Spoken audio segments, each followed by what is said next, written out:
Balaam is one of the most interesting figures in the Bible, a prophet who intended to curse Israel, yet God made him bless them instead. Understanding why God turned Balaam's intended curse into a blessing teaches us about God's sovereignty, protection of his people, and divine purposes.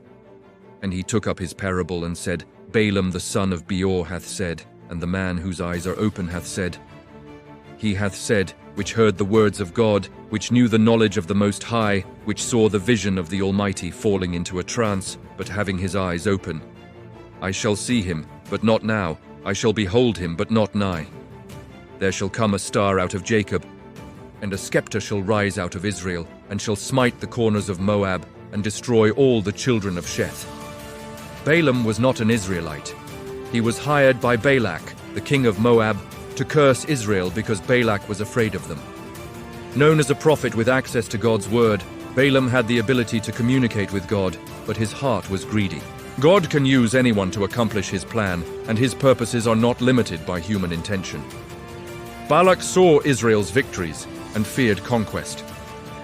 God told Balaam, Thou shalt not go with them, thou shalt not curse the people, for they are blessed. Balaam obeyed, showing that God's will overrides human demands. No king or power can override God's plan. God controls Balaam's words. Balaam wanted to obey Balak for reward, but God intervened, warning Balaam that he can only speak what he commands. God even used Balaam's donkey to reveal his will.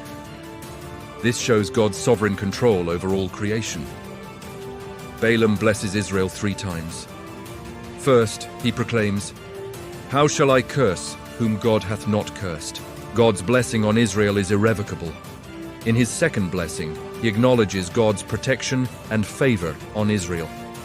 In the third, Balaam prophesies the coming star out of Jacob, the Messiah, seeing Israel's future victories and God's plan. Why did God allow Balaam to be hired? To show his power, to reveal Israel's divine protection, and to foretell the Messiah.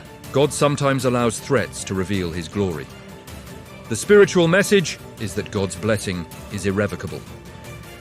Once God blesses his people, no curse can prevail. Enemies cannot undo God's plan. Balaam's star prophecy points to Jesus Christ. Despite blessing Israel, Balaam later encouraged Israel to sin with Moabite women. God blessed Israel through Balaam's words.